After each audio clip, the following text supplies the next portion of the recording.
आइए हम लोग 10th class UP board poetry का सेकंड चैप्टर है। मैंने आपको ये चैप्टर पढ़ा दिया था। अब मैं इसको जो है इसके क्वेश्चन आंसर आपको स्टेंजा के निकालना सिखाऊंगा। ठीक है, बने रहिए पूरे वीडियो में। मैं आपको बहुत अच्छे तरीके से ग्रामर के साथ समझाऊंगा। देखिए, ये हमारा चैप्टर क्या था, द सम ऑफ लाइफ। जो सम ऑफ लाइफ है, सम का मतलब होता है संगीत, ठीक है ना, जो भजन होते हैं। ठीक है, तो लाइफ यानी ज़िंदगी का भजन क्या है, ठीक है, उसके विषय में। और इसको किसने लिखा था, तो H.W. लॉन्गफेलो ने। ये आपको दो वर्ड थे तो याद ही होनी चाहिए, ठीक है, पैराग्राफ पढ़ के। तो अब देखिए, ये तो मैं पढ़ा चुका था आपको, तो मैं आपको पूरा पैराग्राफ तो फिर से नहीं पढ़ाऊंगा, लेकिन बीच बीच में आपको अर्थ भी बताता जाऊंगा जहाँ ज़रूरत पड़ेगी। देखिए, क्वेश्चन क्या है पहला, what is the life and what is not its goal. ठीक है, तो ऊपर वाला पैराग्राफ का मतलब तो आप समझ ही गए होंगे। Life is a real, life वास्तविक है ना। लाइफ इज अर्नेस्ट, लाइफ जो है कुछ एक क्या बोलते हैं कि जीवनार्थ, ठीक है ना, किसी अर्थपूर्ण है। And the grave is not its goal. Grave माने होता है कब्र का, यानी कब्र का ही इसका एक लक्ष्य नहीं है। डस्ट दो आर्ट, तुम एक धूल की कला हो, और टू डस्ट रिटर्न्स, और धूल में ही मिल जाओगे। ठीक है, एक मुहावरा लिखा हुआ है, तो धूल मिट्टी का ही बना है और मिट्टी में मिल जाएगा।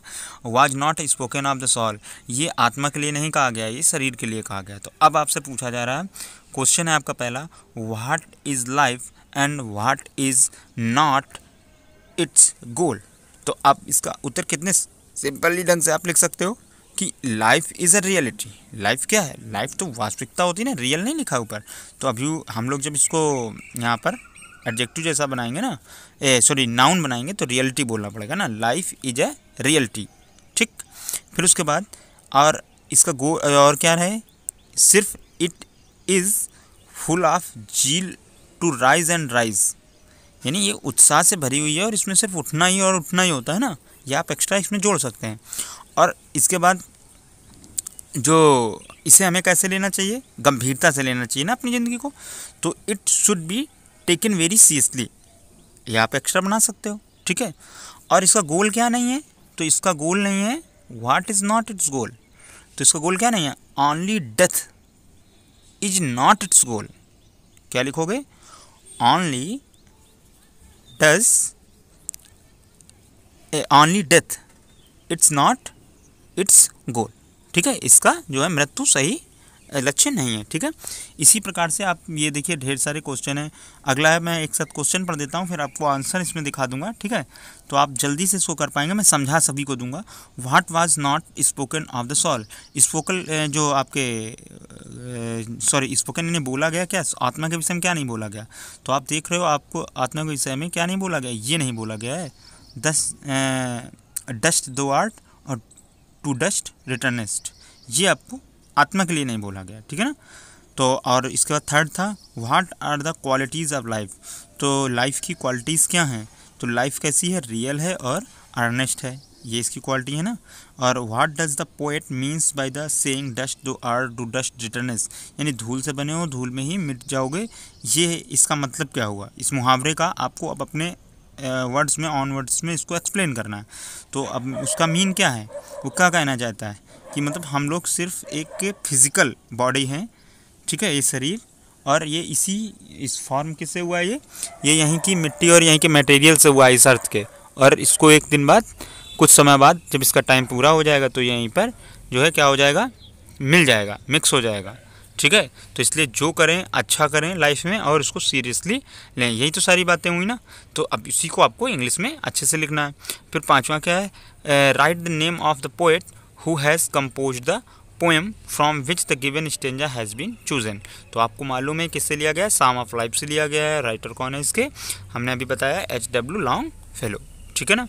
आप point out the रेमिंग words used in the stanza. तो इस स्टेंजा में जो है, जो रेमिंग वर्ड यूज किए गए हैं, आपको वो लिखना है। ठीक है, अर्नेस्ट जो है आपका, ये है एक रेमिंग वर्ड, और एक ये है अर्नेस्ट, यानी जो तुकबंदी होती है जिनमें एक जैसा मैच खाता है, ठीक है ना। और इसके अलावा और आपको कोई दिख रहा हो तो आप वो भी लिख सकते हो, ठीक। तो देखिए, जैसे ये देखिए, कुछ कुछ मिलता जुलता है, गोल और सॉल, है ना। तो ये तुकबंदी वाले हो गए वर्ड आपके। तो ये इस तरीके के, देखिए उत्तर भी आपको मैं दिखा देता हूँ, ठीक है। एक बार मैं उत्तर का भी मतलब समझा देता हूँ, तो आप लोग आसानी से इसको समझ जाएंगे। देखिए, पहले प्रश्न का उत्तर क्या है हमारा, पहला प्रश्न था हमारा, what is the life and what is the not its goal. तो क्या हो गया हमारा, ये जो आपका उत्तर हो गया, ये हो गया life is a reality, it is a full zeal to rise and rise, ठीक है, और it should be taken very seriously, only death is not its goal, ठीक है, यानी इसकी मृत्यु ही केवल, आप सिर्फ पहला सेंटेंस और दूसरा भी लिख देंगे तो आपका आंसर कंप्लीट है, ठीक है, लेकिन एक्सप्लेन करने के लिए आपको ये 2 सेंटेंस भी लिख दिए गए हैं। उसके बाद सेकेंड नंबर में आपका क्वेश्चन क्या था कि what was not spoken of the soul, soul के विषय में क्या नहीं कहा गया है, तो the word dust thou art to dust the earnest and were not dust returnest, ये वाले जो शब्द थे were not spoken of the soil, ये जो है आत्मा के लिए नहीं बोले गए। क्यों नहीं बोले गए वो भी कर दिया हम लोगों ने, वैसे आप यहाँ तक लिख दोगे तो कोई दिक्कत नहीं, लेकिन एक्सप्लेन कर दिया गया उसको और आगे कि सॉल इज़ द इमोर्टल, यानी अमर है, ठीक है ना, it neither originates from dust और nor it returns to dust, ना तो ये मिट्टी से बनाई जा सकती है और ना ही मिट्टी में मिलाई जा सकती है, ठीक है, इसलिए इसको ऑरिजिनेट, ठीक है ना, ऑर्गेनाइजेशन आपने सुना होगा, तो उनसे ना निर्मित किया जा सकता है, संगठित किया जा सकता है और ना ही इसे बिगाड़ा जा सकता है, ठीक है ना, वापस मिलाया जा सकता है। तो ये एक्सप्लेन कर दिया, उसमें आपने एक थोड़ी सी बात बढ़ा दी, ठीक। तीसरा क्वेश्चन आपका क्या था कि what are the qualities of life, तो what are the qualities of life का मतलब क्या हुआ, तो क्वालिटीज़ मैंने बोला लाइफ क्या है, रियलिटी है, ये क्वालिटी है, और ये जो है वापस आपकी अर्नेस्ट है, ठीक है ना, ये कभी रुकता नहीं है, मेहनत इसमें हमेशा करनी चाहिए इसको, ठीक है, ये लाइफ जिस दिन रुक जाएगी तो आदमी डेथ हो जाता है, उसकी मृत्यु हो जाती है, ठीक है। तो क्या हो गया, the qualities of the life are क्या क्या है, it is a reality, it is the full of the zeal to rise and rise, never to rest, हमें हमेशा उत्थान की तरफ सोचना चाहिए, कभी आराम के लिए नहीं सोचना चाहिए, ठीक है। उसके बाद अर्नेस्ट का मतलब होता है गंभीरतापूर्ण, यानी ये जीवन कैसा है, गंभीरतापूर्ण जीवन है, ठीक है। अर्नेस्ट यानी कुछ कमाने वाला, कमाने का मतलब धन रुपये से नहीं है, ये जीवन ऐसा है कि उपलब्धियां प्राप्त करने वाला, गंभीरता सीरियसली लेने वाला जो है आपकी ये लाइफ है, ठीक है। इसके बाद अगला है आपका चौथा क्वेश्चन था what does the poet means by the saying dust thou art to dust returns, तो मैंने आपको बताया था इसका मतलब क्या है कि मिट्टी में ही पैदा हुए और मिट्टी में ही मिल जाओगे। तो the poet means that our body is made of the dust and will mix in the dust when we die away, ठीक है। जब मर के में हम लोग ख़त्म होंगे तो क्या हो जाएगा, हम इसी मिट्टी से बने और इसी मिट्टी में मिल जाएंगे, सिंपल है। फिर फिफ्थ नंबर क्या था, right the name of the poet who has compose the poem, तो अब हम लोग जानते हैं किसने कंपोज किया, तो हु है तो हु की जगह ही आपको राइटर या राइट नेम यहाँ बोल दिया, तो बस उसी जगह आपको आपका आंसर डालना है। तो H.W. Longfellow is the name of the poet who has compose the poem, कौन सी, द साम ऑफ लाइफ, कौन सी, who has compose the poem the psalm of life from which the given stanza is taken, जहाँ से ये stanza यानी आपका paragraph लिया गया है, ठीक है। जो आपका प्रोज होता है उसमें पैसेज बोलते हैं, और जो पद्यांश जिसको बोलते हैं हम लोग ना एक कविता में, तो उसको हम लोग स्टेंजा बोलते हैं, ठीक है। और इसके बाद द रेमिंग वर्ड्स, तो अगले वाले में आपसे 6 नंबर में पूछा गया था point out the रेमिंग words use in the stanza, तो रेमिंग वर्ड्स आर क्या कौन कौन से हैं, तो आपको मैं बता चुका था कि आपके कौन कौन से थे, अर्नेस्ट एंड रिटर्नेस्ट थे और गोल एंड सॉल थे, ठीक है, कन्फर्म है। देखिए इनको आप बनाएंगे, रफ कॉपी पे अपने फेयर पे लिखेंगे तो आपको निश्चित रूप से ये आएंगे, ठीक है। इसी तरीके से अब हम लोग करते हैं अगला पैराग्राफ। तो अगला पैराग्राफ आपका तक है नॉट इन्जॉयमेंट हैं एंड नॉट सॉरो, ना ही खूब खुशी मनाना और ना ही दुखी, इज़ अवर डिस्टाइंड एंड, यही कि एकमात्र केवल लक्ष्य नहीं है और वे यही एक रास्ता नहीं है, but to act that is tomorrow, but to act हमें कुछ ऐसा करना चाहिए दैट कि इज टुमारो हर आने वाला कल, ठीक है ना, प्रत्येक आने वाला कल, find us further than today, finds यानी पाए, अस माने हम लोगों को, फर्दर माने आगे, देन द टुडे आज से बेहतर, ठीक है। हर आने वाले दिन हम लोग अपने आप को कैसा पाएँ, कुछ आगे या बेहतर कुछ सीखा हुआ पाएँ, यानी कि जैसे कल थे वैसे आज है, कुछ नया क्या सीखा, ठीक है। ये आप कभी खुद सोचिए कि मैंने कल के दिन ज़िंदगी जी, आज के दिन ज़िंदगी जी, ठीक है, तो कल और आज में मैंने नया क्या सीखा। अगर आप ये पूरे दिन भर अगर ये सोच के आप जीते हैं तो आप धीरे धीरे देखना आप बहुत कुछ सीख जाओगे, ठीक है। तो यही इस पोएम का लक्ष्य था, ठीक है, इस पोएट्री में। तो अब इसका क्वेश्चन क्या है कि पहला क्वेश्चन है आपका what does the poet say in the first 2 lines of the stanza, तो not enjoyment not sorrow is the our destined in the our way. तो देखो इन्होंने बस सीधी सी बात ये पूछा कि क्या बोला है इन्होंने 2 लाइनों में, तो आपको समझ में इतना तो आ ही रहा है कि ये 2 लाइनों में क्या बोलना चाहते हैं कि जो है हम लोगों का जो पर्पस है वो लाइफ का केवल एंजॉयमेंट नहीं है, ठीक है ना। तो इसका आंसर अभी हम लोग लिखेंगे, पहले सारे क्वेश्चन कर लेते हैं, ठीक है। क्वेश्चन बता देते हैं आपको, फिर उसके बाद उसके आंसर मैं बता देता हूँ, तो आपको भी क्रम से लिखने में, नोट करने में प्रॉब्लम नहीं होगी। What does the poet say about enjoyment and sorrow, ठीक है, इसी को घुमा के पूछ दिया गया। What does the poet says about enjoyment और सॉरो, एंजॉयमेंट और सॉरो के विषय में क्या कहता है कि ये इस हमारा जो है लास्ट क्या नहीं है, डेस्टाइन्ड एंड नहीं है, ठीक है। जो डिज़ायर होती है वो सिर्फ एंजॉयमेंट और जो है आपके सॉरो की नहीं है, हम लोगों को एक अच्छी ज़िंदगी जीनी चाहिए ना, ठीक। इसके बाद ही आपका और नेक्स्ट क्वेश्चन है उसमें कि जो है नेक्स्ट क्वेश्चन में है व्हाट वाज द, नहीं ये वाला नहीं है आपका, ये क्वेश्चन आपके छूट के क्या, व्हाट वाज द, ये पैराग्राफ का क्वेश्चन मुझे लगता है मैंने छोड़ दिया है, चलिए कोई बात नहीं, इसको देखिए। अगले क्वेश्चन है आपके ये, ठीक है। तो what do you understand by the following expression, ठीक है। जो अंडरस्टैंड है इसको आपको एक्सप्रेस करना है और फर्दर देन टुडे इसको करना है, ठीक है। फिर तीसरा क्वेश्चन है आपका कि what is the purpose of aim of our life, ठीक। और फोर्थ क्वेश्चन है what is the meaning of destined in the second line, ठीक है। इस मीनिंग का मतलब क्या हुआ, तो what is the advice of the poet to the young man in the above stanza, इस ऊपर वाले में युवकों को क्या दिया गया। देखिए आपके एग्जाम में सिर्फ 2 क्वेश्चन आएंगे, ये ध्यान रखिएगा, ठीक है। इतने सारे बार बार घुमा के आए हुए हैं इसलिए इतने सारे दिए गए हैं। और how should we act for the better tomorrow, ठीक है।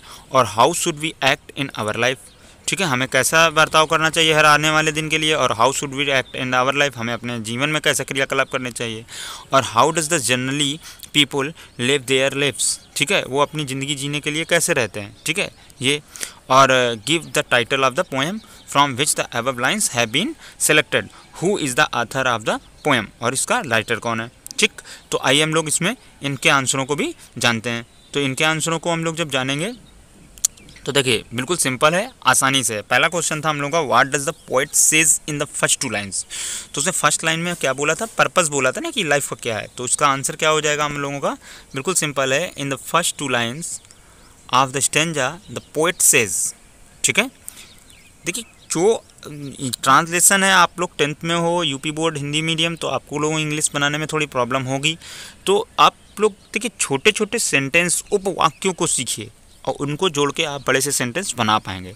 तो अब आपसे ये पूछा गया ना कि इस लाइन में किसने कहा, तो इन the first 2 lines of the stanza, ठीक है, पैराग्राफ की पहली 2 लाइनों में द पोएट सेज, लेखक कहता है that the purpose of the our life is not only the enjoy और बी सैड, ठीक है, ना ही सिर्फ मज़े करने के और दुखी होने का ये केवल उद्देश्य नहीं होता ज़िंदगी का, ठीक है, कि केवल खुशी और दुख को दूर करने के लिए काम किया जाए, ठीक। उसके बाद सेकंड नंबर था आपका क्वेश्चन कि what do you understand by the following expression, ये जो एक्सप्रेशन लिखे गए हैं डेस्टाइन्ड एंड और फर्दर देन टुडे, इससे आप क्या समझ रहे हो, तो जो इसका मतलब क्या हुआ, तो डेस्टाइन्ड एंड का मतलब हो गया कि फेटेड और जो है पीरियड, ठीक, कोर्स ऑफ लाइफ, यानी कि एक जो है डेस्टाइन्ड एंड का मतलब एक निश्चित आपकी मृत्यु का समय, ठीक है, कि हाँ इतनी ज़िंदगी जीनी है, हमें 80 साल ही जीनी है और उसके बाद हमें मर जाना। तो वो जो डेस्टाइन्ड आपकी फिक्स जो लाइफ है ना, तो उस पीरियड को हम लोग पेरोडेंट कोर्स ऑफ लाइफ जिसको हम लोग जी रहे हैं उसको हम लोग क्या बोलते हैं, डेस्टाइन्ड एंड, ठीक है। और फिर सेकंड नंबर है फार्दर देन टुडे, तो means in the better position than today, ठीक है। फर्दर माने होता है आगे, देन द टुडे आज से आगे, ये एक छोटा सा मुहावरा कहें, लोकोक्ति कहें, ठीक है, एक्सप्रेशन आपका है। तो मीन्स इसका मीन्स क्या हो गया, in a better position than today, आज से आने वाले दिन एक अच्छी बेहतर स्थिति में आप हों, ठीक है ना। मीन्स क्या है इसका कि बेटर पोजीशन देन, ये है बेटर पोजीशन देन टुडे, ठीक है ना। फर्दर माने आगे, तो बेटर पोजीशन से मतलब है, फर्दर माने आगे होने का मतलब कोई किसी के आगे थोड़ी ना खड़े हो जाना। फिर द पर्पस ऑफ, जो इसका सॉरी थर्ड क्वेश्चन था what is the purpose of the aim और ऑफ लाइफ, तो पर्पस क्या है लाइफ का, कि हमें एक्ट किस तरीके से करना चाहिए कि फ्यूचर हमारा बेटर हो, ठीक है ना। The purpose of our life is to act for our future betterment, so that, ठीक है ना, इसलिए ऑन एवरी कमिंग डे, यहाँ से देखिए रोक के पढ़िएगा, सो दैट, इसलिए on every coming day we find our selves better, हमें अपने में कुछ बेहतर ढूंढना और करना चाहिए, ठीक है ना, we act our self better, ठीक है ना, देन यस्टरडे या टुडे, ठीक है, कन्फर्म है आपको। इसके बाद नेक्स्ट 4th नंबर क्वेश्चन था आपका, what is the meaning of the destined in the second line. तो सेकेंड लाइन में डेस्टाइन्ड का मीन क्या था, फेट, ठीक है ना, शॉर्ट में आप बोलोगे तो फेट कर सकते हो, ठीक है। इसके बाद 5th नंबर क्वेश्चन था आपका कि what is the advice of the poet to the young man. तो यंग मैन को उसने एडवाइस क्या दी कि यही हम लोगों के लास्ट क्या नहीं है, जो डेस्टाइन्ड है या डिज़ायर है सिर्फ टू एंजॉय और बी सैड होना ही सिर्फ पर्पस नहीं है, यही तो था। तो the poet advice to young the man not to depend on the fate, instead they should work hard, ठीक है ना। फेट माने जैसे भाग विधाता ने जो लिख रखा है तो पूरी लाइफ का, वो उस पर ना ध्यान दें, आप अपने कर्म पर ध्यान दें, ठीक है। Depend on fate instead they should work hard, आपको उसके स्थान पर क्या करना चाहिए, सिर्फ कठिन परिश्रम करना चाहिए। To be more virtuous and noble, जो आपका आदर्श स्थिति हो ना, मोर जो जितना आप एक आभासी दुनिया को छोड़िए, ठीक है, वर्चुअल जितना वास्तविक हो सके और जितना एक सभ्य हो सके आप उतना कीजिए, ठीक है ना, उतना हार्डवर्क करें, ये सलाह देता है पोएट आपको।